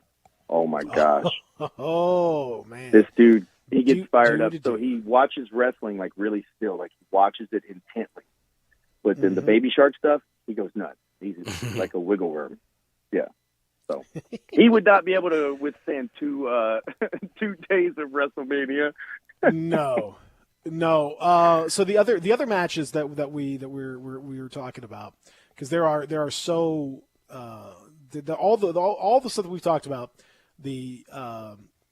the matches, I think, the Raw and SmackDown Women's Championships are both day one. So Becky Lynch, Bianca Belair for the Raw Women's Championship, Charlotte Flair versus Ronda Rousey for the SmackDown Women's Championship, the SmackDown Tag Team Championship with the Usos against Boogs and Shinsuke. And I don't know. Yeah, I get the tag team situation, but I don't know that I don't know this is the time to put somebody else over on the Usos. We'll see. You have the Logan Paul, Miz versus the Mysterios. On day one of those matches that we've talked about, anything that and then you have the Stone Cold Steve Austin appearance is also on Saturday. Do you have anything that we haven't talked about that you're looking forward to on that day before we talk about day two? The Women's Championship matches, absolutely Stone Cold Steve Austin. It doesn't even matter.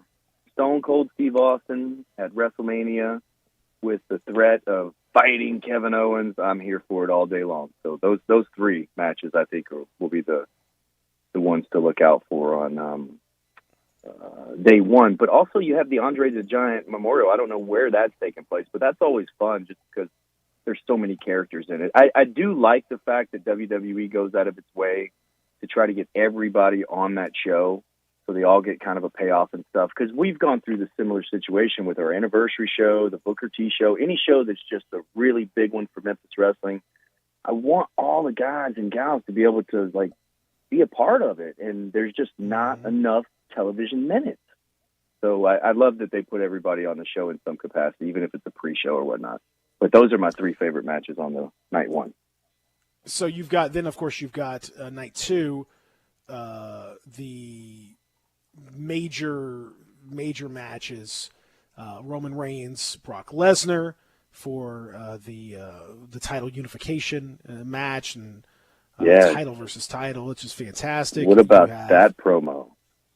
Oh, I mean, hey, this is, I'm not always a fan of bringing Brock back, and Brock's kind of sort of flitting in and out, and kind of he's there some, but it has managed to continue to make it a major event, when he's doing something like this, and it feels big. It has that big feel to it that you don't always get, even on the headlines of pay-per-views these days. This does feel like a really, really major deal. Does it feel stupendous? Because this is the most stupendous WrestleMania of all time, and it is champion versus champion in a title unification. How about the way they announced that on Raw, where Brock just says, you bring yours, I bring mine, and we're going to unify them. So what is there a new title? So here's the fan in that's me, my next question. Yeah. Yeah, so the fan in me is like, oh my gosh. So surely they're not going to carry 2 titles forever. Are they going to create a new title? Are they bringing back the big gold? Are they changing the big gold? What about the winged eagle? Like, is it something new? So the whole fan in me is like, all right, so how's that going to work? I like it. It's different, and maybe we'll get a new championship because I love and we've got some new championships coming on the way for Memphis Wrestling too. So I love the new stuff. So it's got me wondering, and that's what WrestleMania is about there. And also, so who wins? Yeah, man. That whole thing is interesting. Like, what do you do? Well, first of all, I don't like hearing Brock Lesnar talk at all. Enough of that. Just go hide behind somebody. I can't. I thought he's doing good though. His voice isn't what I thought it was going to sound like at all, and he sounds bad to me. William Brock Lesnar. No, go back behind. Gosh, he sounds too like Middle America. He sounds too much like an everyday man. I thought he's going to at least sound like, I don't know, like Goldberg sounds or something. Anyway, but it's either here nor there. Like, if you unify the titles, does that mean possibly like you're gonna kind of like blur the lines between SmackDown and Raw? You think something like that's happening? If you just got one overall champion of the company? Man, I think that the champion of the company should just be able to bounce back and forth. I think there should be one tag team champion that goes back and forth, one world champion or WWE champion. They should all just have one that, and then everybody else is on the roster. You know, I don't know why I'm sure there's a method to the madness, but you know. Yeah, it's really intriguing to see because they've had 2 titles for the last 15 plus years. When was the last time they did this? You know what I mean? Yeah. I do still think, I feel like Brock Lesnar has been full-time, so I think that really helps the build for WrestleMania. And then also I still think that we have something going on with The Rock at some point, so that's why I feel like that Roman will win to keep him extremely strong to where then he'll have to defend his head of the table against one of his family members, The Rock or whatnot. But then also if you put the shoe on the other foot, man, what a match, Brock Lesnar versus The Rock. That would just be incredible at this point. 2 of the biggest stars in the world. You know, regardless of how you feel about Brock Lesnar, I mean, he is one of the biggest stars in the world. He is. As far as combat. Well, he's got that it factor. He's got that it factor for sure. I mean, like, you know, there's a lot of guys that you've tried to put in that role, but not everybody can carry the ball, but he certainly can. He looks the part. He feels the part. Like, this dude feels like a big deal, and that means a lot when it comes to this. I'm with you. I hope they unify it. I would love for that to be the case because I think it's weird to the Universal Champion versus the WWE. It's just it gets a little bit confusing. There are, in my mind, too many titles. Period, just across the board. It kind of it cheapens the what a title's supposed to mean. In terms of fighting for it and having things kind of set up with that at the top of the pyramid where everyone's kind of fighting underneath it to kind of jockey for position to get to the top. If you have that many titles, it's just it confuses things a little bit. So I think if you treat it in a way like back in the territorial days when you'd have a champion would come to town, the NWA champion would come to your territory for a set of shows, and you'd be able to get your guy into the mix, and it would really elevate your guy before the champion would go on to a different territory. Some form of that where you have a champion who can drift, and you have multiple champions who could drift from one to the other, and maybe even drift into NXT every now and then. Just some different ways to kind of prop it up and to probably build some of the other guys underneath. I think that's a good idea and a good way to do it. Yeah, and not to change the subject, but you just mentioned NXT. If we talked about WrestleMania weekend earlier, a lot of people attend the NXT events as well. That's another event that you have to add. Oh yeah, and that's on Saturday afternoon with The Miz and Braun Breaker. I wonder if Steiner's son is going to win the NXT championship this weekend. I think that'd be appropriate given. He's the Hall of Fame as well. Yeah, the Hall of Fame is another one added to it. So yeah, yeah, it's crazy. It's crazy. It's insane. Is Braun Breaker Rick's son? That's Rick Steiner's son. And last time I saw Rick Steiner was at the Grind City Wrestling Night at the Forum. He had not I think he works in the school system or something like that. Yeah, in he's like a Atlanta, school around that board area. member and all that. Yeah, yeah. But he In said, Georgia. "Man, I'm scared to even throw a punch." Like he thought he'd knock somebody out. You know, he hadn't been in the ring in quite a while, or even locked up. Like when he got out of the business, it kind of was like he got out of the business. Well, he's a he nut didn't even too, dabble. because X-Pac told the story about how X-Pac told the story about how he shot him in the chest with like a gun, but it turns out that he had put blanks in it and he just didn't tell him, and so he walked in the locker room and just shot him. Like that's a wrestling prank. Like what kind of prank is that? What kind of a maniac does that to somebody? That's an insane thing to do. And you know, in classic wrestling style, you know, X-Pac's like, man, what a rib. Like, I mean, in real life, you'd be like, I mean, I can't even imagine what I would do if somebody like did that to me as a joke. Oh my God, I would lose my mind. I'd have a heart attack. Literally, yeah, literally, it's crazy. He's just like, oh yeah, you know, just another day at the office. Y'all wrestlers and y'all's pranks and ribs and all that. Not me. Don't look at me. Mine are much more tame than that, you know. I hope so. I hope that's the case, man. All right, so have you got a final prediction? I do think Roman Reigns wins. So he will be the unified Master of the Universe, Green Lantern. Master of the Universe champion. Mm-hmm. So it'd be interesting to see what that title looks like. But it will be. I think it'll be Roman Reigns. Yes. I look forward to it. I think it's gonna be great. Going to be a lot of fun. Y'all gonna be Dave and Buster's both nights? Yes, we'll be at Dave and Buster's both nights. Also, shout out to Charmel, Queen Charmel. She's being inducted into the Hall of Fame. Booker T, you know, he just had his live appearance here in Memphis, and that first episode, his debut, Booker T's debut on Memphis Wrestling, is on Saturday. So it's super cool that it was timed out just perfectly to where on WrestleMania weekend, Booker T's on Memphis Wrestling, and his wife is being inducted into the Hall of Fame. So it's very, very cool. So congratulations to them, and you guys have to check it out, man. Memphis really showed out for Booker T, and it really comes through on the television screen as well. So that's Saturday at noon. And if anybody's listening on the web or whatnot, you can check it out at youtube.com/championship wrestling. And the next live event is almost sold out. The Murder Hawk Monster, Lance Archer, is coming to fight the Gun Show Bret Michaels, and the Memphis Heritage Championship is on the line. So it's going to be awesome. That's April the 10th. It's on a Sunday afternoon. And so those tickets are at championshipwrestlingmemphis.com, but they are going fast. That is going to be a fight. I can't wait to see it. That's some ham hock slapping right there. That's some big dudes with some bad intentions right there. The story that are going after it. You know, the story for us is you know, Archer's a big bad dude. If he comes in and wins the Memphis Heritage Championship, that means he has to come back.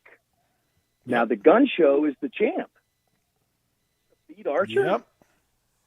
Yep. So I you have mean, to the Gun show up Show and as find the out. champ, maybe, I don't know, and maybe he's even the underdog in this matchup. I mean, given the pedigree of Murder Hawk Monster and all that. So I mean, it's a new position for him to be in.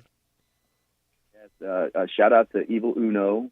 He was just tremendous when he came into Memphis. I mean, there's not enough good things I can say. I know I put over Booker and just how professional and humble and great it was to work with him, but Evil Uno is just top of the line professional. He was super cool.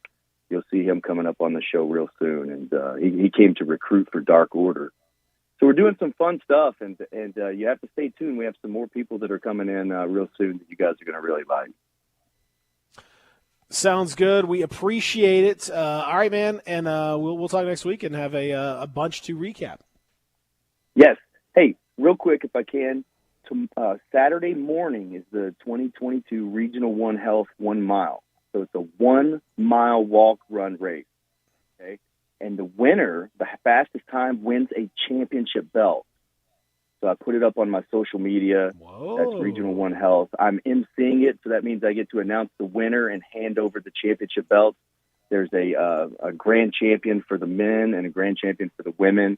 And so these championship belts have like diamonds on them, and it looks really, really cool. They did a great job.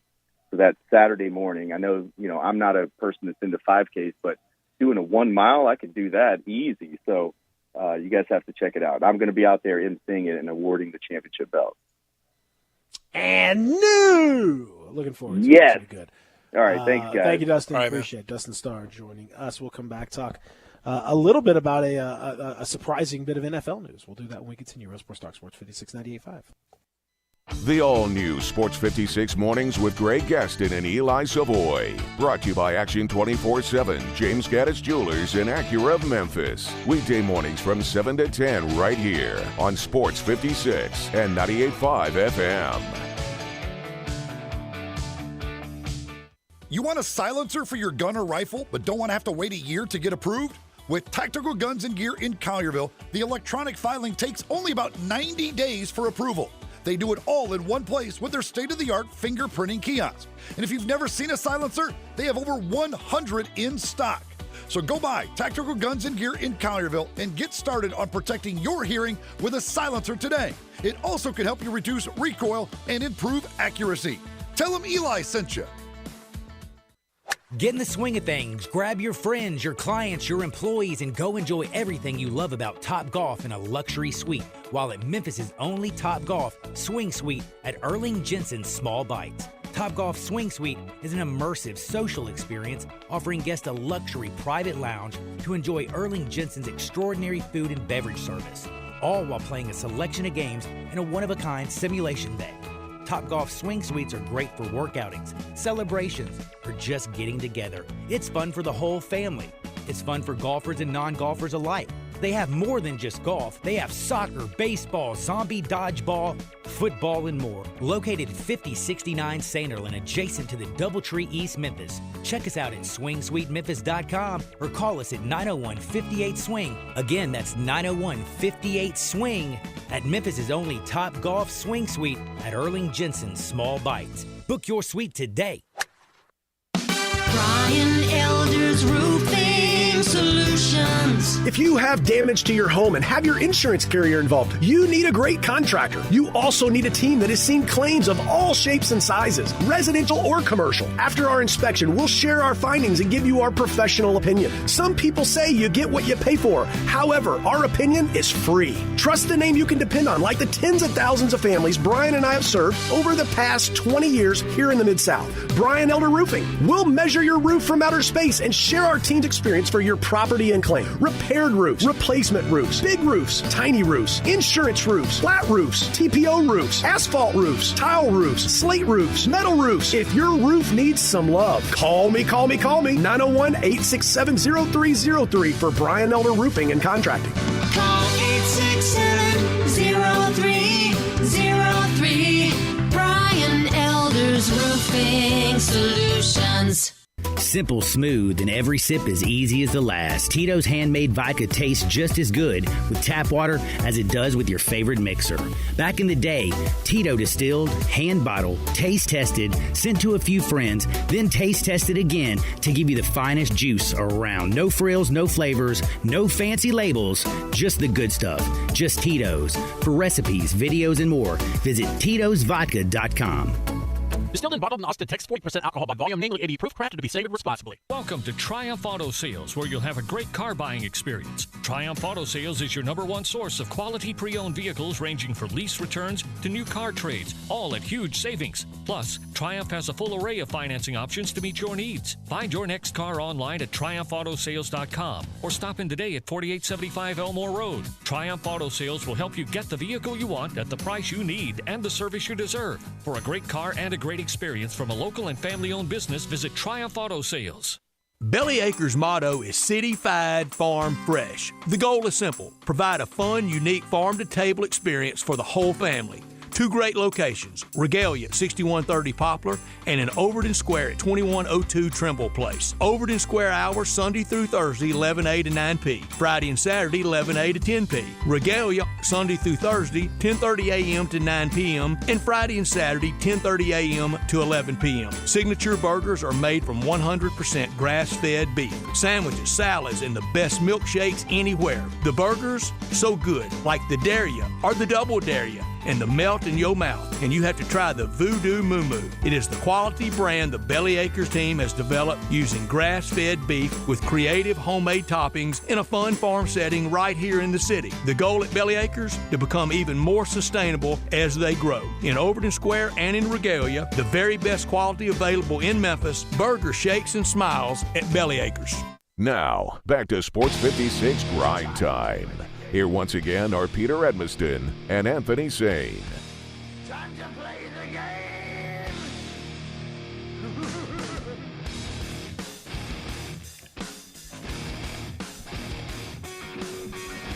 Dun-dun-dun, dun-dun-dun.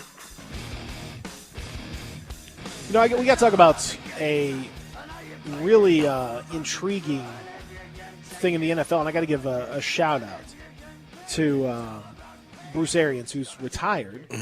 Kind of surprisingly, the former head coach of the Tampa Bay Buccaneers. Bruce Arians said he was stepping down yesterday and moving into a front office role with the organization. Said just, I'm still working. I'm just moving to the front office. Been watching Winning Time. He said, do what? He's clearly been watching Winning Time. You got to stop that. Telling me about Winning Time. It's just Winning Time. Come on, man. It's crazy. It's crazy. He was the third oldest active head coach in the NFL. Do you know, just as a side note, do you know who the oldest head coach? No, because I didn't realize he was the third oldest. I thought Arians was a lot younger than what I think he is. Okay. He's 69. So for real? Is he in Seattle? I'm guessing. You're guessing? Yeah, I was playing your game. Like, do you know who? I was like Seattle. Yes, he's Seattle's number one coach. Yeah. Pete Carroll's 71. Pete Carroll's 71. Like that, he doesn't look 71 at all. No. Pete Carroll takes phenomenal care of himself. Bill Belichick is next at 70, and Bill Belichick doesn't really look 70. But Pete Carroll's 71. I mean, like he'll be 71 next year. Yeah, I saw that the other day, and I Like, was what? kind of thrown back by it. I didn't know Bruce that dude Arians was looks- 69 either. That looks incredible. If you said Pete Carroll versus like, I would have thought Pete Carroll's like in his 50s or something. Like he looks like Anderson Cooper out there. Like this is ridiculous. Anyway, but Bruce Arians is retiring from coaching at least and going into the front office, and he said, I thought it was a really nice thing to do, which was the appropriate thing. Todd Bowles is the man who has been given the head coaching position outside of Bruce Arians, and Bruce asked for him to take over. He was going to be the successor as long as Bowles didn't land a head coaching job elsewhere. Bowles, previously coached the Jets back a few years ago and was okay, like wasn't great, but again, we've seen with the Jets, that organization is just messed up, so I don't know who's going to be particularly good there. But he said that he would rather retire now and he said, I'd rather hand Todd Bowles this team and give him a chance as opposed to handing him some team after That I don't we want anymore. won something, Yeah. or for him going to get some, and he said, poopy team. He said it with the S word, but he's some poopy job somewhere else. And how rare is this, Anthony saying? Yeah. I give the guy a lot of credit, man, to step down so that you can give this dude, Todd Bowles, a rare, sadly, extremely rare opportunity for a black head coach to take over a really good opportunity with, Tom Brady now coming back and all the championship possibility, a championship favorite type team. Hey, man, I think that's a really nice, good thing for Bruce Arians to do. Yeah, I think it's a great gesture. Like you said, typically when coaches step down, that's typically one of the most selfish moves you'll see, where a guy leaves the team. He'll squeeze every bit of juice out of it that he can, and then he's out. You know what I mean? He's out. I'm out. For him to leave a black coach, a minority coach in the situation to actually go out there and succeed, giving them a team that's championship ready. They were the champions a couple years ago. You get Tom Brady back, like you said. This team is still ready to compete, and I think that's just a great gesture to leave him. In that type of condition compared to what guys normally do. Like normally you see guys, they're going to ride it out until the very end and even past that and then hand it off.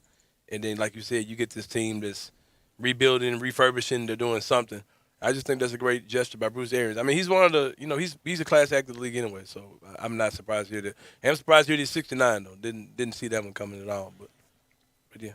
No, not at all. But I thought it was a really nice gesture, and I think a great move from him. You think it's and, might as well though? just You think that's the retire. only reason why he's doing it? I don't see why. He's under contract. He's, he got a good team. Like, I can't. He's going to the front. Like, I don't really know why else he would do it. There's no other. I don't see any other. Yeah. Ulterior That's what I was motive. saying, I had a quick one, guys. Why not Leftwich? In lieu of Todd Bowles. Because Todd Bowles was the guy. That was his hand-picked successor. That's I thought they were kind of making Leftwich that guy. Nope, they're not. They pulled a fast one. Why would they need to? They like Todd. That's just Todd. That's dope. LeBron James returning tomorrow, most likely, against the Pelicans. Anthony Davis will be a game-time decision for that one as the Lakers attempt to barely squeeze their way into the postseason.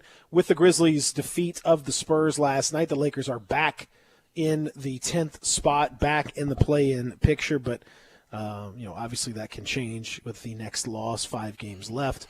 7 games left rather for the Lakers in this season. So yeah, it's coming down to it for sure. Lakers can finish no better than 6 games under 500 for the season.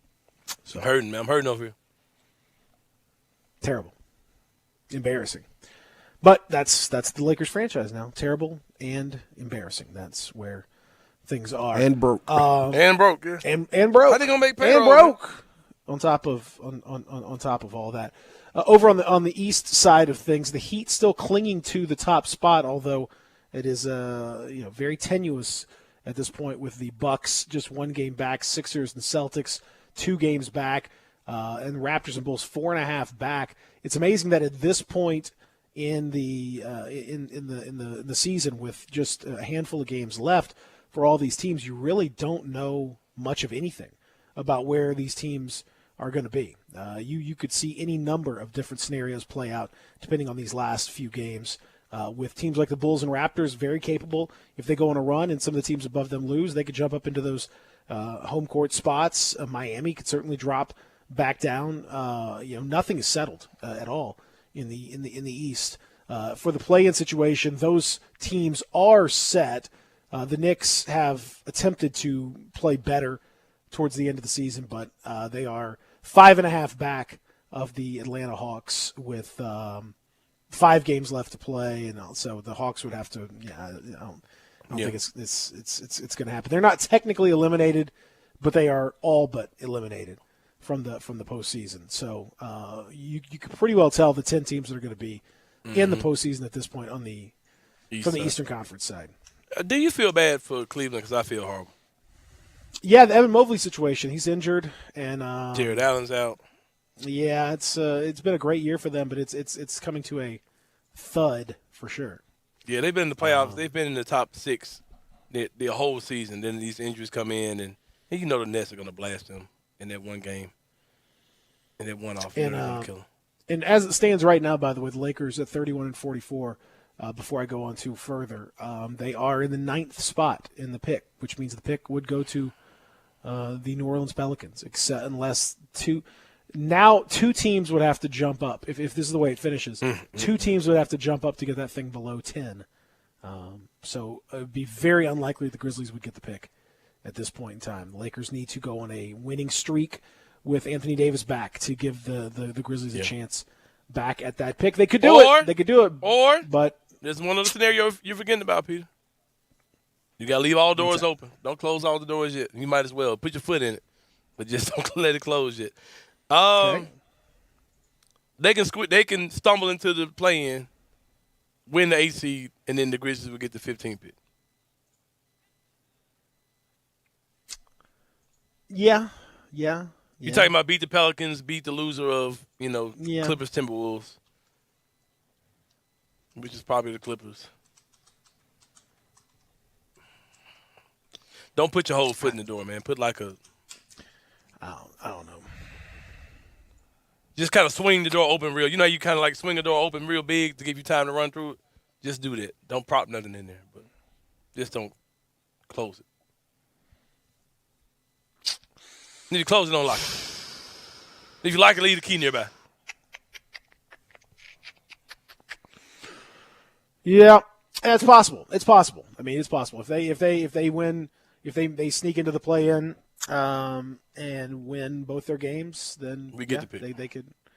But otherwise, it's gonna be rough. It's gonna be rough out there. So if the Grizzlies get it, it's going to be pushed down to the wire. So you can go to Tankathon and start clicking around, and I've been clicking this entire segment, and the Grizzlies have yet to get the pick. So if it ends up at 9, then it's really unlikely that it's gonna be that way. Ruin everybody's teams fun. bounce them to the top 4. That ain't happening. No, gonna ruin everybody's fun. If it's any consolation, Utah is continuing to suck. They've lost 5 straight, and the Grizzlies have their pick. So at least that pick is now 21 as it stands today. And 21. With the teams like Minnesota, Chicago, Toronto, the Utah pick could get down and could get into the late teens. Could be a 18-19 pick. That's possible. Right. Before the season's over. All right, so let's go back in the time machine, Peter. Let's go back to August 2021. All right, we're talking Grizzlies basketball on the show. Okay. Peter, I got a flaming hot take. Okay. The Grizzlies get no, have we traded JV? Yeah, we traded you. We just traded JV. All right, we just got the Lakers pick. Peter, I got a flaming hot take. That Lakers pick is not coming to the Grizzlies. We're not going to get that pick at all. And our pick, the Grizzlies pick, is going to be the worst pick out of the 3 between Utah, Memphis, and the Lakers. Yep. What do you say to me in the time? That Lakers pick is going to end up being a top 10 pick. What? You're saying the Lakers going to be one of the 10 worst teams in the league? No. LeBron, AD, Westbrook, come on. And you remember the narrative when they traded for Westbrook? Everybody was saying, man, if anything, Westbrook gives you a guy that LeBron takes a night off. Westbrook can carry you. Westbrook's going to win you some games just by himself. He's done it all his career. I was saying that. How wrong? But those dudes are garbage. I mean, it's terrible. It's terrible. Terrible. What's his name? Winston Gabriel? Winston, what's his name? Winyon Gabriel? Winyon. Handsome man. Gabriel, yeah. Beautiful black man. I was say your man crush. He's a handsome man. Yep. Beautifully black, melanated, extra black, blue black, 2 a.m. brother. Yep. But you just ain't enough, man. No, he's not. Purple black brother out there. No, he's not. We'll come back and wrap things up here on this Thursday edition of the program, Real Sports Talk, Sports 56 98.5. Sports 56 Happy Hour with Johnny Radio, presented by Tito's Vodka, from 11 to 1 every weekday on Sports 56 and 98.5 FM.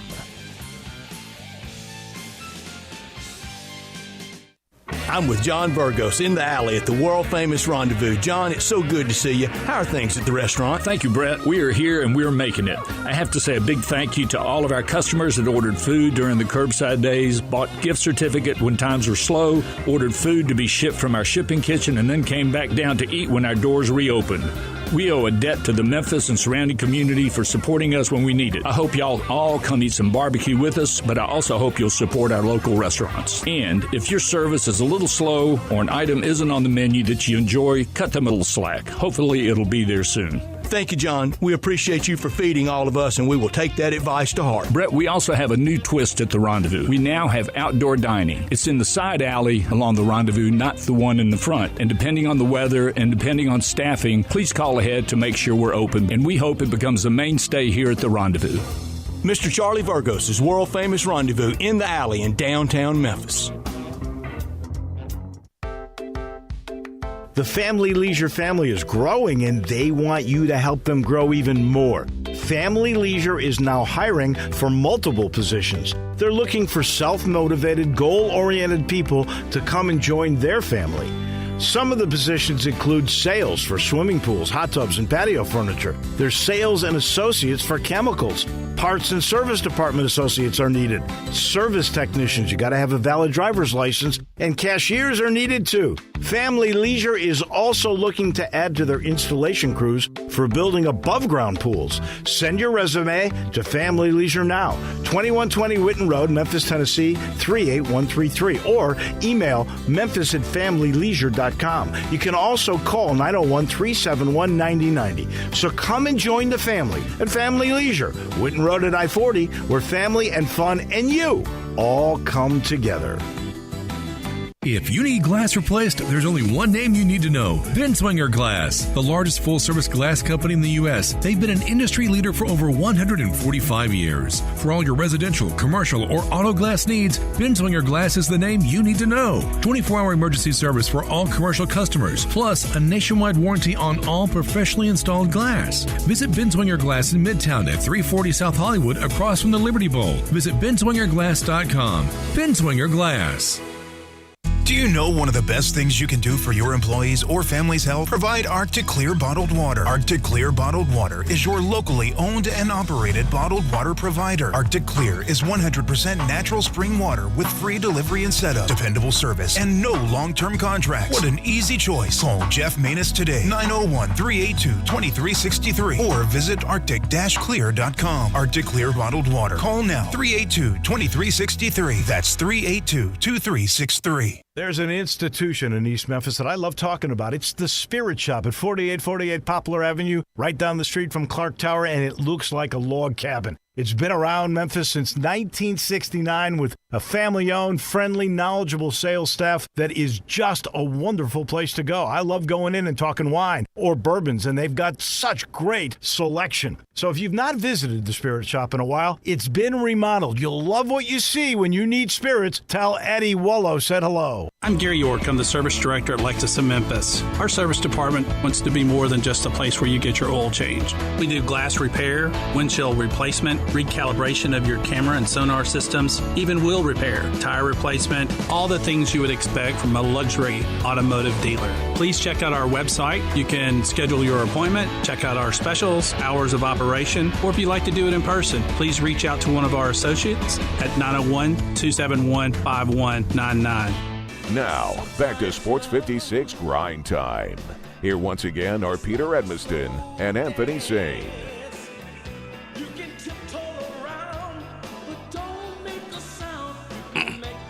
Peter, have you heard about Tito Berry's wife? What's her name? Minnesota. You heard about her? Hi, I'm Tito Beveridge. My lovely wife, Minnesota. Her dog Joe. And our son, grandson.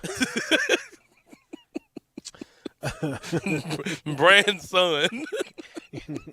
Anyway, go ahead, bro. Our son, can of soda. Yeah. Yeah. That's right. Cannon soda. Cannon water. Bottle of beer. Bottle of beer. 99 bottle of beer. Oh, man. 99 bottle of beer. I just don't. I know they say that, and he says, I just don't believe it. Is that his name? For a second, I don't believe anything he's saying. I don't Great believe. product, I don't believe it for a second. Shout out to Tito. No, without a doubt. Our friends at FanDuel bringing this portion of the program. Remember, FanDuel Sportsbook promo code BIGHEAD gets you started. That's all you need to do, and know that you've got a great NBA same game parlay possibilities that are up here for you. No problem, they got you covered.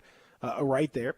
You've got a wonderful chance for a March Madness instant bonus. Right now, FanDuel Sportsbook is giving new customers a $150 instant bonus guaranteed. That's right. You'll get $150 in bonus site credit, and all you have to do is place your first bet of $5 or more. How you bet, it's up to you. You can choose from the money line totals, prop bets, and so much more. It's hard to bet against Duke. I hate to say it, but it's probably I think you're going to see Duke all the way. So if you have to watch that odious mess, at least make some money on it with FanDuel Sportsbook. Join FanDuel today with promo code BIGHEAD. Then you can place your $5 bet to score $150 in bonus site credit. Guaranteed. That's promo code BIGHEAD. on the FanDuel Sportsbook app. Must be 21 and older and present in Tennessee. First online real money wager only. $10 first deposit required. Bonus issued as non-withdrawable site credit that expires 14 days after receipt. Restrictions apply. See full terms at sportsbook.fanduel.com. Gambling problem? Call Tennessee Red Line 1-800-889-9789. So we mentioned the situation, and it's certainly good news for everybody right about now. It's also good news. And we talked about Seattle and Pete Carroll. Seattle is losing Bobby Wagner. He's staying in the NFC West, but he's heading down south to take on a big old contract with the Super Bowl champs, the LA Rams. 5 years, potentially up to $65 million deal, base of $50 million. He is a solid linebacker, born in L.A., and, of course, you've got that Rams defensive group. It's already got Aaron Donald, who did decide to come back. Jalen Ramsey as well in the mix. They've got a lot of talented guys up front. They got now add some more talent right behind those front men. And if you look around the rest of the NFC, is anyone really pushing to compete with the Rams at a high level? I mean, I don't see it. The AFC's loading up. Yeah, you have talent just left, right, and center all over that AFC.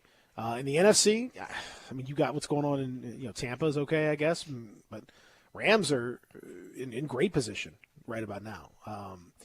I don't see a lot of fight coming in from a lot of these other teams. Yeah, they're still looking like the cream of the crop, in my opinion. It's gonna be another good NFL season, man. The NFL seems to have a lot more parity than other leagues do, as far as like you never know who's gonna be the best Always. team. So it's gonna be fun. Of course. That's how they've designed it. That's how they designed it. That's what they wanted. We got super nasty Deshaun Watson. I think he can make the Browns the real deal. I'm still mad that he just won't come out and say he's nasty. They're like, I talked about that off the air with somebody yesterday, and it really I just started getting angry. For real. Yeah. We could have avoided all this, man. I'm nasty. Sorry. Just nasty. Ladies, I apologize. I just trying to buy some, a good time. I apologize. It didn't go the way I thought it was. I apologize. I'm sick. Pray for me. That sounds a little bit too real, like I've done it before. It absolutely did. Sadly. Yeah, pray for me, man. Hopefully that's not the case. I always do. We'll talk to you tomorrow. Everybody, be safe out there. Have fun, and we'll talk to you.